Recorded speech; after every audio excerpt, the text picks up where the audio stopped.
আমার নাম জুবাইর, আপনার নাম জসিম, আব্দুর রহমান, আব্দুর রহিম। আজ থেকে 100 বছর আগে আপনি তো ছিলেন না, আবার 100 বছর পরেও তো আপনি থাকবেন না। সুতরাং এত সুন্দর সুঠাম দেহ তো এক সময় ছিল না।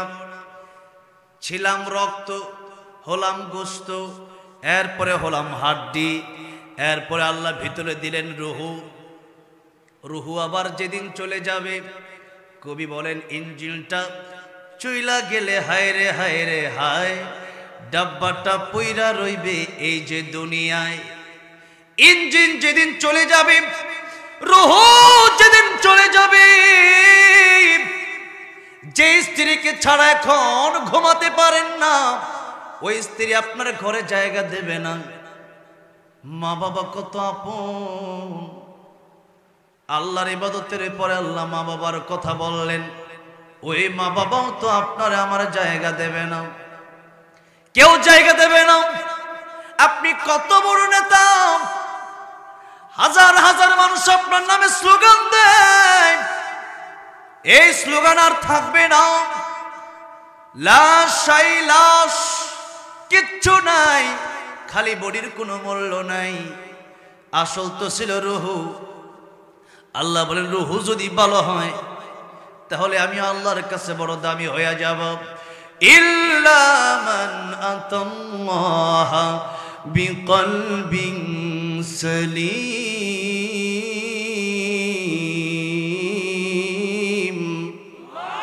অন্তরটা যদি ভালো হয়, গোটা দেহ ভালো হয়ে যায়। কারণ আমার গোটা দেহরে পরিচালনা করে আমার অন্তরে। কিসে পরিচালনা করে? অন্তরে পরিচালনা করে। এটা হচ্ছে ইঞ্জিন। এই জন্য ইঞ্জিন চলে যাওয়ার পরে আর নেতার নেতাগিরি থাকে না। এত টাকা, গাড়ি বাড়ি কিচ্ছু থাকবে না। যেদিন মরে যাবেন, বাড়ি তো 5 তলা 10 তলা আপনার টাকায় আপনি করছিলেন, এটা তো অন্য মানুষের টাকায় করেন নাই। কিন্তু ওই 5 তলায় যদি আপনি ওসিয়ত করে যান যে একটা তালা আমার জন্য বরাদ্দ করবা, কেউ করবে নাকি? করবে না। ওটা তো মরে গেছে, তো এখন তার ওসিয়তের দামটা রইল কোথায়? আর 5 তলায় রাখলে পরে কয়েকদিন পরে লাশ গন্ধ বের হবে, রাখা যাবে না। এই যে কয়েকদিন আগে ছোট্ট একটা, গতকাল বা পরশু দিনের ঘটনা, মুনতাহা মেয়েটার হত্যা করছে। কত বড় নিকৃষ্ট মানুষ, তাদের কিন্তু বলছে উলাইকা কাল আনামি বাল হুম আদল। নিষ্পাপ একটা মাসুম বাচ্চারে হত্যা করে ফেলছে। 1 দিন 2 দিন 3 দিন বাপ মা খোঁজ খবরের জন্য 1 লাখ 2 লাখ 5 লাখ টাকা পুরস্কার দেওয়া হবে। কিন্তু পুরস্কারের ঘোষণা দিলে কি হবে? 7 দিন আগে তুমি মরে গেছে। এই যে মেয়েকে মেরে ফেললো, 3 দিন 4 দিন 5 দিন 1 সপ্তাহ পরে লাশ থেকে গন্ধ বের হচ্ছে। ও মুসলমান, আপনাদেরকে জিজ্ঞাসা করতে চাই, আজকের ওয়াজ মাহফিলে আমার মরণ হতে পারে কি পারে না? আপনার মরণ হতে পারে কি পারে না? মিরপুরে শহীদ বুদ্ধিজীবীর মাঠ আছে। প্রায় 2 থেকে 3 বছর আগে আমার দাওয়াত করা হলো সেই মাঠে, বুদ্ধিজীবী মাঠে। আমার বয়ান বাদ মাগরিব আসরের পরে আমি চলে গেলাম সেখানে। অনেকগুলো কবর সেখানে আছে। চিন্তা করলাম সবাই তো আর খারাপ, অনেক ভালো মানুষ তো আছে, একটু কবরগুলো জিয়ারত করে আসি।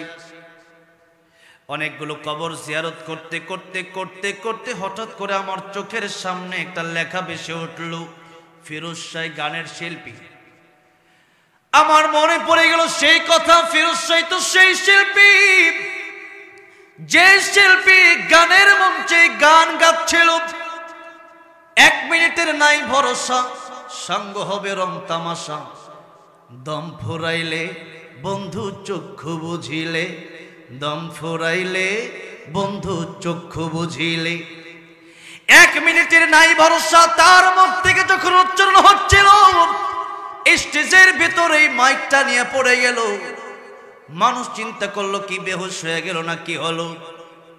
বুকের মধ্যে হাত দিয়ে দেখা যায় কলব আর লড়ে না।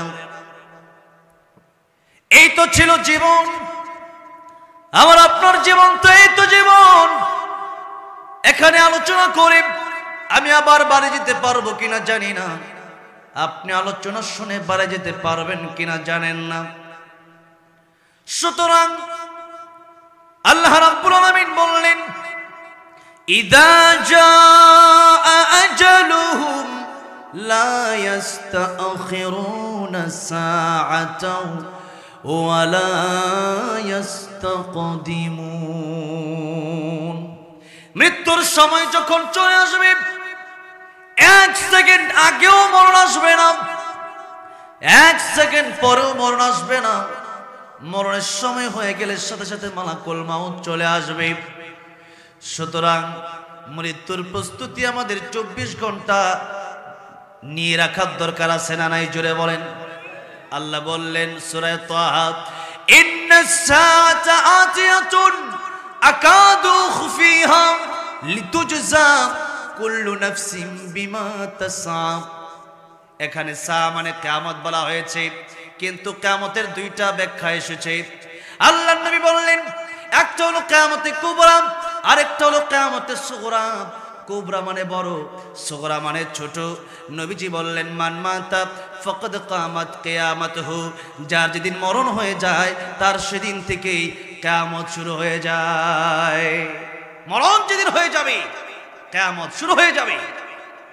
শুধু তাই না, মরণের আগেই ভালো মানুষ যদি হয়, সেই মানুষের কাছে আল্লাহর রহমতের ফেরেশতা চলে আসে আর বলতে থাকে, যারা পারেন আমার সাথে ঠোঁট মিলিয়ে পড়েন, ইয়া আইয়াতুহান নাফসুল মুতমাইন্না ইরজিই ইলা রাব্বিকি রাদিয়াতাম মারদিয়া ফাদখুলি ফি ইবাদি ওয়াদখুলি জান্নাতি।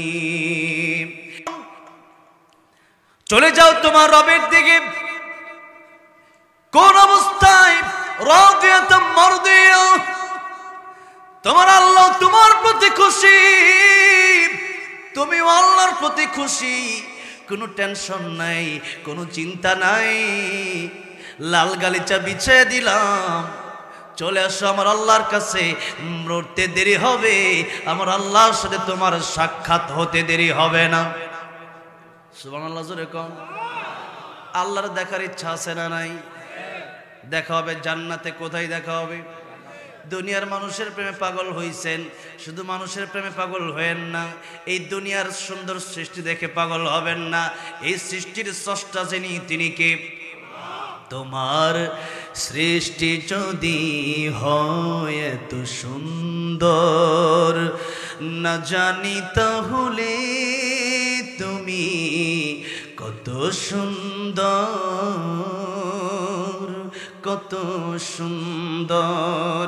দুনিয়া সুন্দর, মানুষ সুন্দর, আসমান সুন্দর, জমিন সুন্দর, সুন্দরে সুন্দরে পাল্লা। জানি না কত সুন্দর তুমি আল্লাহ, জানি না কত সুন্দর তুমি আল্লাহ। বলেন, জানি না কত সুন্দর তুমি আল্লাহ, জানি না কত সুন্দর।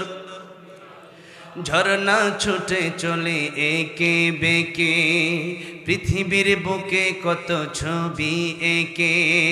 নদীর ওই কলতানে, সাগরের গর্জনে, নদীর ওই কলতানে, সাগরের গর্জনে, ঢেউয়ে ঢেউয়ে দেয় পাল্লা। জানি না কত সুন্দর তুমি আল্লাহ, জানি না কত সুন্দর। সুবহানাল্লাহ পড়েন। আল্লাহ সে দেখা করার ব্যাপারে আল্লাহ তাআলা বললেন, ফামান কানা ইয়ারজু লিকা রাব্বিহি ফালইআমাল আমালান সালিহা ওয়া লা ইউশরিক বিইবাদাতি রাব্বিহি আহাদা। জোরে করে আল্লাহু আকবার। আল্লাহ বললেন, যারা আমার সাথে দেখা করতে চায়, আমার সাথে যারা সাক্ষাৎ করতে চাই, তারা যেন নেক আমল করে আর শিরিক মুক্ত ইবাদত যেন তারা আমার কাছে নিয়ে আসে। কি মুক্ত ইবাদত? শিরিক মুক্ত ইবাদত। আজকে আমাদের ইবাদত আছে, শিরিকও আছে না নাই? শিরিকের অভাব নাই। এই তো বাংলাদেশ থেকে যখন মূর্তিগুলা ভাঙ্গা হচ্ছিল, রিপাবলিক বাংলা একটা চ্যানেল আছে ইন্ডিয়াতে, ইন্ডিয়ার এক সাংবাদিক আছে, ওইটা মিনমিনের নামে হয়ে গেছে মিনমিন সাংবাদিক। ওটা বাংলাদেশ নিয়ে এত মাথা কামায়, নিজের ঠিক নাই, কিন্তু বাংলাদেশ নিয়ে তার মাথা কামানোটা বেশি, নিজের খবর নাই। সে বলতেছে দেখো বাংলাদেশ শুরু হয়েছে কি, তার মাথা গরম হয়ে গেছে। আমার দেশের মানুষ শান্তিতে আছে, আর মাথা গরম তার, তোর মাথা গরম কেল্লিগা? তার মাথা গরম হয়েছে এই জন্য, আরে আমাদের ইন্ডিয়ার ভিতরে আমরা তো ডাইরেক্ট মূর্তিরে সেজদা করি, ডাইরেক্ট মূর্তিরে পূজা করি। এখন বাংলাদেশের মানুষ তো মুসলমান, ওরা তো ডাইরেক্ট আর পূজা করবে না, সুতরাং নানান ধরনের মানুষের ছবি বানায় যে দেওয়া, এটা তার ঠিকই পূজা করবে। এখন যেহেতু মূর্তিগুলো ভেঙে দেওয়া হয়েছে, তার মাথা গরম হয়ে গেছে। আমরা যে আইন, যে সিস্টেম, যে মূর্তি পূজা চালু করতেছিলাম, আস্তে আস্তে ওটা তো বন্ধ হয়ে যাবে। এই জন্য ও মুসলমান, আজকে আমরা নামে মুসলমান হয়েছি, শিরিক তো আমাদের স্বভাব নাই। মূর্তি বানানো হালাল না হারাম? এই হারাম কাজের ভিতরে জড়িত ছিল অনেক লোক। বাংলাদেশের স্কুল, কলেজ, ইউনিভার্সিটির অনেক প্রতিষ্ঠানের ছেলে মেয়েদেরকে মাথা নোয়ানো হয়েছে, নাউজুবিল্লাহ বলেন। এই সমস্ত কাজ যারা করছে, আবার মোনাজাত কইরাও ছবি দিছে, এরা মুসলমান না মুনাফিক? মুনাফিকের জায়গা কই হবে? আল্লাহ বললেন ইন্নাল মুনাফিকিনা ফিদ দারকিল আসফালি মিনান নার ওয়া লান তাজিদা লাহুম নাসীরা। ওগো নবীজি, কিয়ামতের ময়দানে মুনাফিক যারা হবে, এদের জাহান্নামের সবচেয়ে অতল কবর তাদের জায়গা হবে, জাহান্নামের সবচেয়ে কঠিন শাস্তি তারা ভোগ করবে। আর আল্লাহর নবীকে বললেন ওয়ালান তাজিদা লাহুম নাসীরা, কোন সাহায্যকারী কিয়ামতের ময়দানে মুনাফিকের জন্য খুঁজে পাওয়া যাবে না।